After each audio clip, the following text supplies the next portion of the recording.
Hello students, good morning. Today's topic is legal rules of offer. Legal rules of offer means how you can structure or how you can design your offer, how you can make an offer to another person. That is a legal rules. That means the rules that you require to keep in your mind while you are making an offer to another person. First, offer must be capable of being accepted. It means that whenever the offerer make an offer to offeree, offer must be capable of being accepted. That means possible to accept, possible to perform physically as well as legally. It means that whenever you are making an offer to the another person, the offer must be possible to perform, possible to accept and possible to implement legally as well as physically.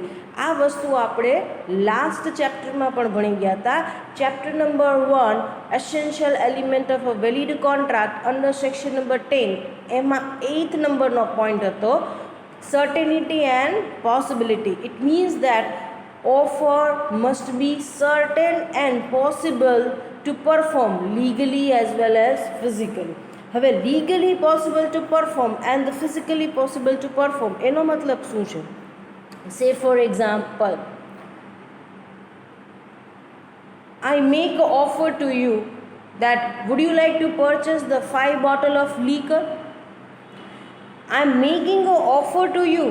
I'm placing or I am presenting some proposal to you, but is it possible to perform, possible to accept? No, as the liquor is prohibited in a Gujarat territory, so it is not at all possible to perform. So અહીંયા શું થશે કે whenever you are making an offer to someone, the offer must be possible to perform. આ જ્યારે પણ તમે offer કરો છો ત્યારે એ વસ્તુ લીગલ હોવી જોઈએ અને પોસિબલ ટુ પરફોર્મ. સપોઝ હું તમને ઓફર કરું છું કે I can put the life in to ex dead's wife if you give me 5 crore rupees. હું આ એક્સની વાઇફ એક્સપાયર થઈ ગઈ છે એને જીવિત કરી શકું છું જો તમે 5 કરોડ રૂપીસ આપો તો. આ મારી તમને ઓફર છે, but is it possible to perform physically? કોઈ દિવસ જીવતું થાય છે? કોઈ કરી શકે છે? ના. ઓફર છે but it is not possible to perform physically. So યાદ રાખવાનું, whenever you are making a offer to someone, offer must be capable to accept legally as well as physically. તમે જે ઓફર કરો છો, જે proposal આપો છો, that is possible to perform. Legal constraint પણ એમાં ન આવવા જોઈએ, ફિઝિકલ કન્સ્ટ્રેન્ટ પણ ન આવવા જોઈએ. Clear? Second, offer must be clear, complete and defined.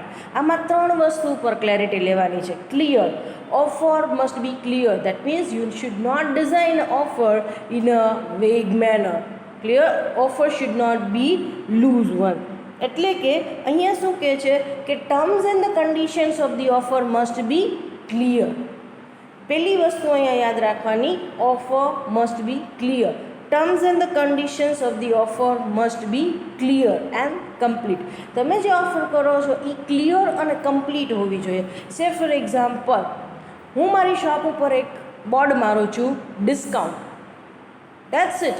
Discount એટલું જ બોર્ડ છે, બધી વસ્તુઓ પડેલી છે, બધા જ રેક ઉપર એક જ બોર્ડ મારેલું છે, ડિસ્કાઉન્ટ. તો આ ઓફર છે એ કેવી છે? ક્લિયર છે, કમ્પ્લીટ છે. ડિસ્કાઉન્ટ ફાઇન, પણ up to what percentage? Exactly what discount? Up to what percent discount you are offering to customers? કેટલું ડિસ્કાઉન્ટ આપો છો? કઈ પ્રોડક્ટ ઉપર ડિસ્કાઉન્ટ આપો છો? That you have to specify, and along with the same you have to specify the terms and conditions of the discount.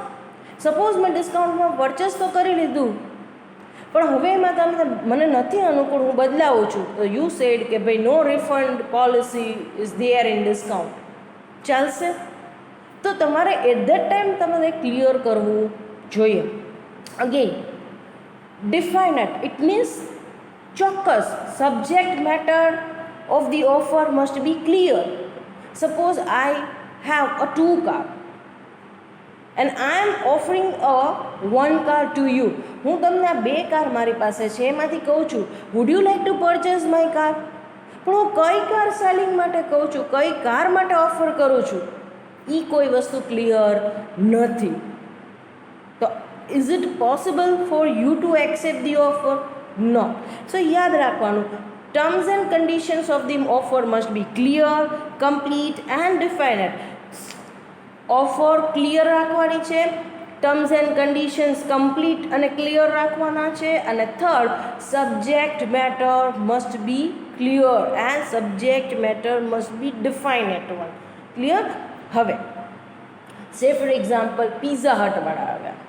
Pizza હટવાળા અહીંયા આવી અને એક તમને ઓફર આપે છે. This offer is specifically designed for a students. હવે એ એવું ઓફર માટે એવું કહે છે કે અમે એક કોમ્બો મીલ આપીએ છીએ, એની અંદર આટલી આઇટમ્સ અમે લોકો આપીએ છીએ. એ એકચ્યુઅલી ઇટ કોસ્ટ 700 રૂપીસ, પણ સ્ટુડન્ટ્સ ડિસ્કાઉન્ટ્સ અમે સ્પેસિફિકલી ઓફર કરીએ છીએ, અને એ ડિસ્કાઉન્ટ છે under that particular scheme you get this product only in 200 rupees. So if you buy a particular discount voucher you get the product at 200 rupees only. તો બધા સ્ટુડન્ટ્સે આ વસ્તુ પરચેસ કરી. Students have accepted the offer. હવે આ voucher લઈ અને પિઝા હટ પર બધા ફ્રેન્ડ્સ ડિસાઇડ કરીને જાય છે. તો પિઝા હટવાળા એમ કહે છે કે sorry, on weekends this voucher is not valid one. એ કહે છે કાંઈ વાંધો નહીં, ફરી જશું. વીકડેઝમાં જાય છે બધા લોકો ઇવનિંગમાં પ્લાન કરીને. એ કહે છે કે in evening timings this voucher is not valid, you can not redeem this voucher during the evening time. એટલે નૂન માટેના આ જે સ્પેસિફિક ટાઈમ છે એમાં જ વેલિડ છે. ફરી લોકો એમ કહે છે કે પાછા ક્યારેક ડિસાઇડ કરીને નૂનમાં જાય છે. થોડોક ટાઈમ પછી પાછા બધા નૂનમાં ડિસાઇડ કરીને જાય છે. એટ ધેટ ટાઈમ એ લોકો એમ કહે છે now offer is over, lapse. અહીંયા ઓફર એક્સપાયર થઈ ગઈ છે. This voucher is valid only for a 1 week from the date of issue. જે દિવસે ઇશ્યુ થયું હતું ત્યાર પછીના એક જ વીક માટે આ વેલિડ હતું, પછી હતું. તો they have to mention the terms and conditions beside the vouchers. Yes or not? Yes. હવે સે ફોર એક્ઝામ્પલ તમે પટેલ ટૂર્સ એન્ડ ટ્રાવેલ્સમાં ટિકિટ બુક કરાવવા માટે જાઓ છો અહીંયાથી અમદાવાદ માટે. શું ટ્રાવેલ્સની ટિકિટ હશે એની અંદર આટલી જ વસ્તુ લખેલી હશે, seat number, timing, destination, from અને ટુ, અને અમાઉન્ટ કેટલી ડિડક્ટ થઈ એ ના. પાછળ એ લોકો શું લખશે? Terms and condition. So Patel tours and travels will offer a ride from Rajkot to Ahmedabad, but along with the specified terms and conditions. So yaad rakhwanu, offer must be clear, complete and defined. Terms and conditions of the offer must be clear and complete, and the subject matter for which you are making the offer must be defined at one. Offer must be distinguished from. Distinguished એટલે કે અલગ હોવું. Offer must be distinguished from mere declaration of the intention or an announcement. Declaration of intention by the person to do something, it means offer may be made on a future point of time. હવે આને કેમ સમજવું? તે કહે કે પહેલાં આટલી વસ્તુ સમજો. Offer must be distinguished from mere declaration of intention and announcement. એનો મતલબ શું થશે કે અહીંયા if the offerer declare his or her willingness to do something, if that particular offerer declare only and only intention to do something, તો એનો મતલબ એવો થાય છે કે in a present scenario offerer is expressing his or her willingness to do something, but the offer may be made on a future point of time. For example, if everything gets settled down, again all the students are coming back to the કોલેજમાં આવે છે, બધું regular start થઈ જાય છે, regular basis ઉપર બધું start થાય છે. ક્લાસમાં આવી ફેકલ્ટી અનાઉન્સ કરે છે કે we are planning to organize 2-day picnic and it may cost around 1000 rupees. તો એનો મતલબ એવો નથી કે બધા સ્ટુડન્ટ્સ જે તે ફેકલ્ટી ક્લાસ પાસે કે ક્લાસ ટીચર પાસે જઈ 1000 રૂપીઝ આપી રજિસ્ટ્રેશન્સ કરાવી લે. અત્યારે ખાલી એવું ઇન્ટેન્શન અનાઉન્સમેન્ટ થયું છે, ઇન્ટેન્શન ડિક્લેર કરેલો છે કે ભાઈ we may organize a picnic and it may cost around 1000 rupees. એનો મતલબ શું છે કે અત્યારે પ્રેઝન્ટ ટાઈમમાં ખાલી એક અનાઉન્સમેન્ટ થયું છે, એક ઇન્ટેન્શન ડિક્લેર કર્યો છે, intention two do something.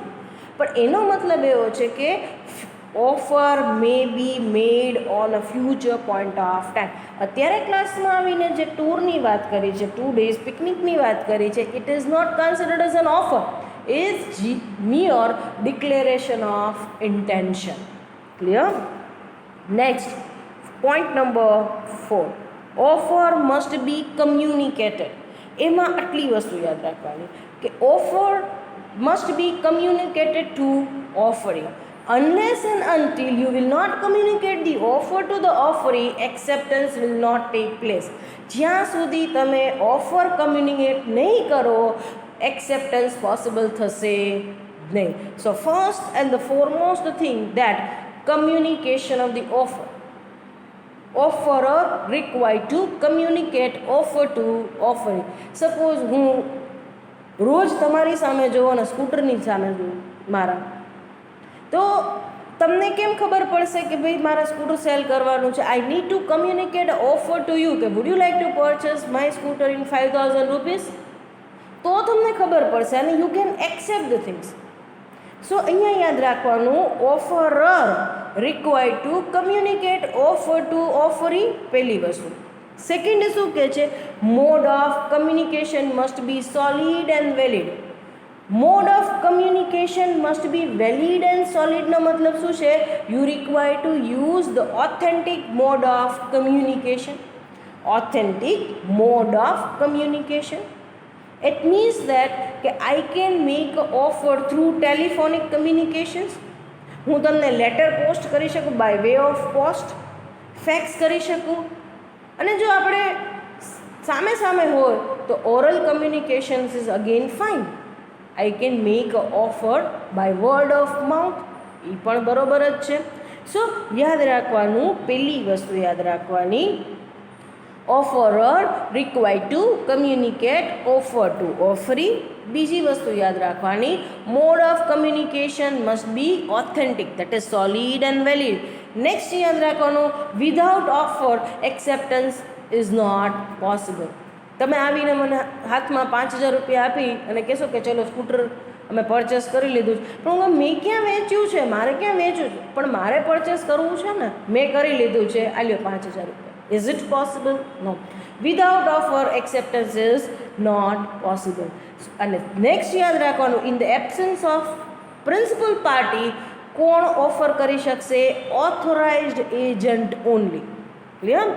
Next છે, offer must be made with a view to obtaining assent of the party. અહીંયા શું કહે છે? આનો મતલબ યાદ રાખો, with a view to obtaining the assent of the party. Assent એટલે કન્સર્ન, મંજૂરી લેવી. ક્લિયર? અહીંયા જ્યારે પણ તમે ઓફર કરો છો, at that time you are always seeking the consent of the party. જ્યારે તમે ઓફર કરો છો ત્યારે તમે સામેવાળી પાર્ટી એક્સેપ્ટ કરે એવું જ ઈચ્છો છો. ક્લિયર? સપોઝ તમે ઓફર કરો, હું કહું would you like to purchase my flat in 5 lakhs rupees? You said yes. તો એમ કહું ના એકચ્યુઅલી અત્યારે વેચવો નથી, એમ જ ખાલી પૂછું છું, બધાને પૂછું છું કેવો રિસ્પોન્સ છે જોઉં છું. તો આ ઓફર નથી. સો યાદ રાખવાની કે whenever you are making the offer, your intention to obtain the assent from the party. તમે જ્યારે ઓફર કરો છો ત્યારે તમારું ઇન્ટેન્શન શું હોવું જોઈએ? પાર્ટી પાસેથી એક્સેપ્ટન્સ લેવાનો. If you are informing your intention, if you are expressing just your willingness or interest or a intention, it is not considered as an offer. હું ખાલી એક ઓપિનિયન કહું છું, એક ઇન્ફોર્મેશન્સ આપું છું, ખાલી ને ખાલી એક ઇન્ફોર્મ કરું છું, તો એ ઓફર છે નહીં. Clear? Next, Offer should not contain non-compliance amount to acceptance. આનો મતલબ શું થશે? Should not contain non-compliance amount to acceptance. It means that your party required to take some action either to accept and reject the offer. Here you cannot assume anything. તમે અહીંયા કોઈ અઝમ્પશનના base ઉપર આગળ વધી શકશો નહીં. તમે ઓફર કરી, હવે એના બેઝ ઉપર અઝમ્પશન કરી અને એક્સેપ્ટન્સ છે કે નહીં તમે નક્કી કરી શકશો નહીં. Your party required to take sum action either two accept or reject the offer. For example, હું તમને એક લેટર સેન્ડ કરું છું અને એમાં હું એક વસ્તુ સ્પેસિફાઈ કરું છું, કહું છું I want to sell my house for ₹5 lakhs. And if you will not reply within 3 days, I shall assume that you have accepted my offer. 3 દિવસની અંદર તમે રિપ્લાય નહીં કરો તો હું માની લઈશ કે તમે આ ઘર પરચેસ કરવા માટે રેડી છો. આવું ચાલશે નહીં. અઝમ્પશનના બેઝ ઉપર કાંઈ થશે નહીં.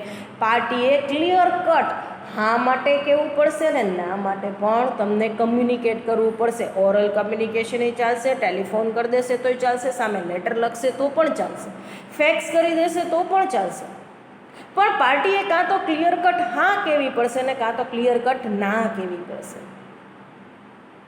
અહીંયા કોઈ અઝમ્પશનના બેઝ ઉપર થશે નહીં કે 3 દિવસમાં તમારો રિપ્લાય નથી આવ્યો એટલે મેં માની લીધું છે કે you have accepted my offer. No.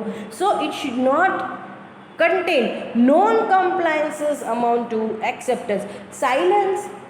Silence doesn't amount to acceptance. તમે શાંતિ રાખો, તમે કંઈ બોલતા નથી એનો મતલબ એવો નથી કે you have accepted the things. Clear? Next શું કહે છે? Statement of the price is not at all considered as an offer but it is an invitation to offer. Statement of the price છે it's an invitation to offer. Say for example, કોઈ શોપની અંદર જાઓ છો અને ત્યાં 700 લખેલા છે એ શોપમાં કોઈ આર્ટિકલના, તો એ 700 ઓફર નથી, એ પ્રાઇઝ છે એ ઓફર નથી, but it is an invitation to offer. As a seller તમે બાયરને કહો છો કે I would like to purchase this article in ₹700. Would you like to sell it to me? તમને મને વેચવો છે, મારે 700માં લેવો છે. So statement of the price is not at all considered as an offer but it is an invitation to offer. Clear? So today we have studied 7 rules, legal rules of offer. So આ 7 rule ઉપરથી તમને idea આવશે how you can structure, how you can design your offer. Thank you so much.